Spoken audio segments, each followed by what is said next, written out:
Hi నమస్తే. నేను మీ లక్ష్మీ నాయుడు.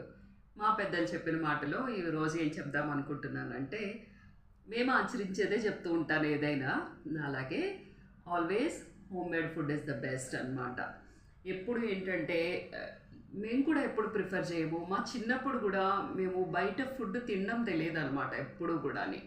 ఎప్పుడైనా every year compulsory Tirupati trip ఉండేది. అలా బయటికి వెళ్తే తప్పితే ఎట్టి పరిస్థితుల్లో బయట ఫుడ్ తినడం తెలియదు అనమాట. అంతేకాకుండా నేను కూడా అంతే. కాంట్ బట్ పరిస్థితుల్లో ఇంకా తప్పదు అంటే తప్పితే అసలు బయట ఫుడ్ ప్రిఫర్ చేయము. అంతేకాకుండా మీకు విషయం తెలుసా, ఎవరికైనా ఏదైనా ఇద్దాం అనుకుంటే స్వయంగా ఇలా ఇప్పుడు సున్నుండలు చేస్తున్నాను, నా చేతులతోనే స్వయంగా ఏదో ఒక స్వీట్ స్నాక్ తయారు చేసి చక్కగా తీసుకొని వెళ్ళిస్తాను. ఐ ఫీల్ గుడ్ అనమాట. ఎక్కడో స్వీట్ షాప్కి వెళ్ళి ఇచ్చే కంటే ఐ ఫీల్ గుడ్. అలాగే మీరు కూడా ఎప్పుడు హోమ్ మేడ్ ఫుడ్ అంటే ఇంట్లో చేసిన వంటల్నే ఎక్కువ ప్రాధాన్యత ఇవ్వండి, సరేనా? ఆరోగ్యానికి కూడా మంచిది కదా, అవునా కదా? ఇంట్లో చేసుకున్నది ఏ పప్పు బువ్వో హెల్దీ కూడా అని. ఓకే మరి, బాయ్ బాయ్.